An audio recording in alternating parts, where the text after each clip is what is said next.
मान अपनी माँ से बहुत प्यार करता है। मान के पिता नहीं है। उसकी माँ हमेशा जब शादी की बात करती थी तब उसे डर लगता था। उसे लगता था कि उसकी पत्नी पता नहीं कैसी आ जाए और माँ और बेटे को अलग कर दे।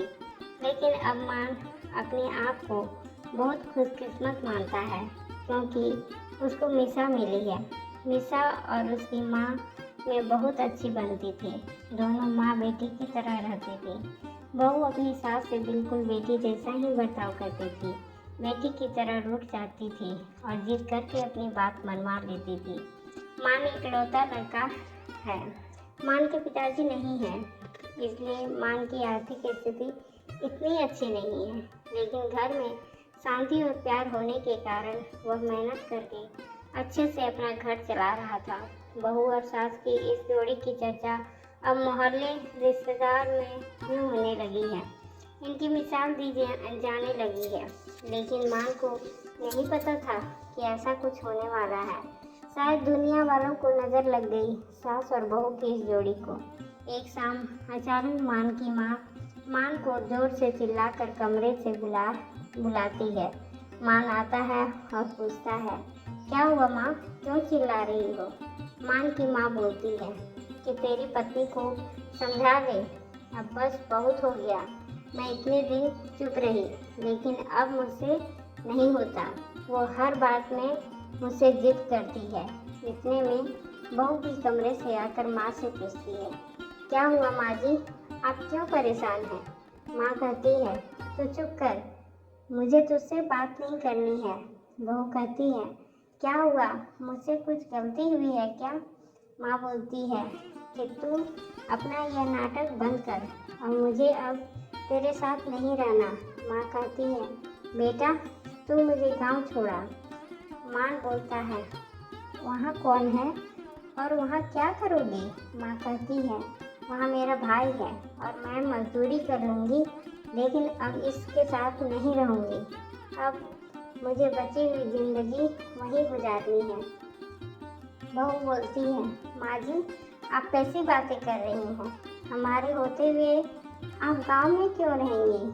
हमसे कुछ गलती हो गई है तो बताएं। माँ बोलती है, तू तो मुझसे बात मत कर।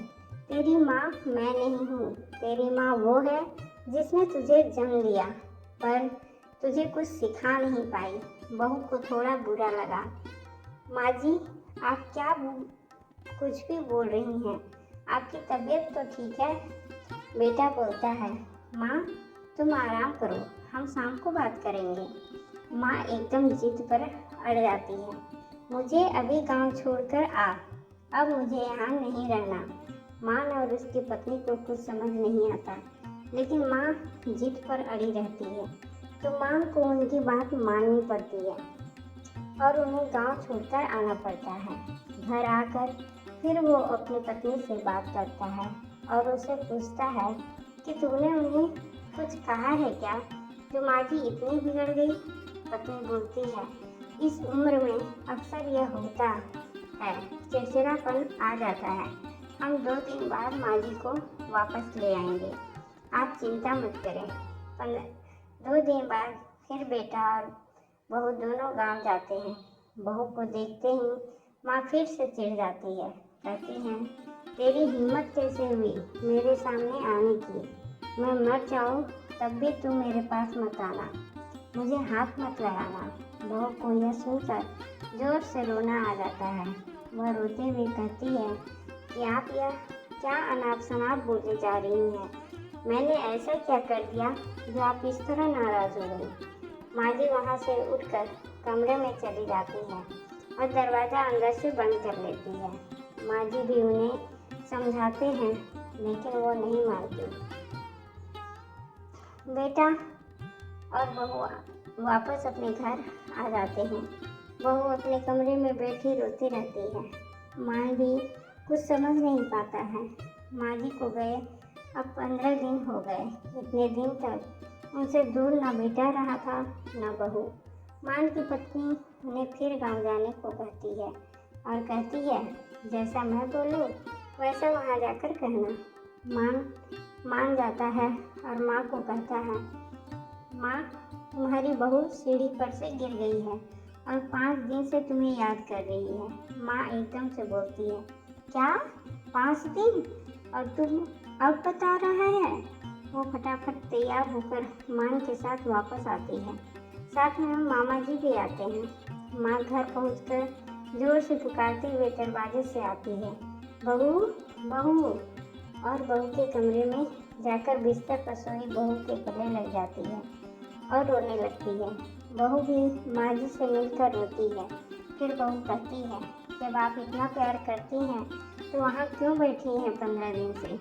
माँ जी कहती है, तुमने झूठ बोलकर मुझे बुलाया। हाँ, पर पहले यह बताओ, आप ऐसा बर्ताव क्यों कर रही थी? आपको मेरी कसम।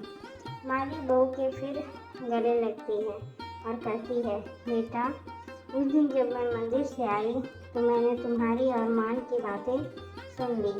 तुम बोल रही थी कि अभी हम बच्चा नहीं कर सकते क्योंकि उसकी ठीक से परवरिश नहीं कर पाएंगे। मैं तुम दोनों पर बोझ बन गई। मेरी वजह से तुम ना जाने कितनी चीज़ों से समझौता कर रहे थे। इसलिए मैंने यह नाटक किया ताकि तुम दोनों यहाँ रहो और अपनी ज़िंदगी और अपने सपने और अपने बच्चे को इस दुनिया में ला सको। मैं अब कितने दिन रहूँगी? बहू और माँ दोनों भी माँ जी की बातें सुनकर रोने लगी। बहू बोलती है, अगर आप दोबारा ऐसा करेंगी तो हम कभी अपना बच्चा नहीं करेंगे।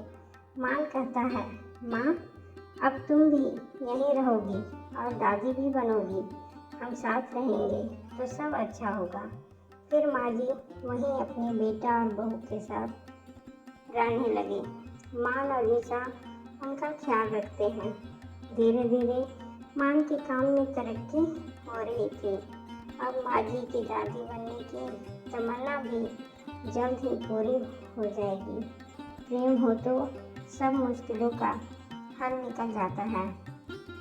दोस्तों, आपको ये कहानी अगर अच्छी लगी हो तो लाइक और शेयर करें और मुझे सपोर्ट करने के लिए सब्सक्राइब करें। धन्यवाद।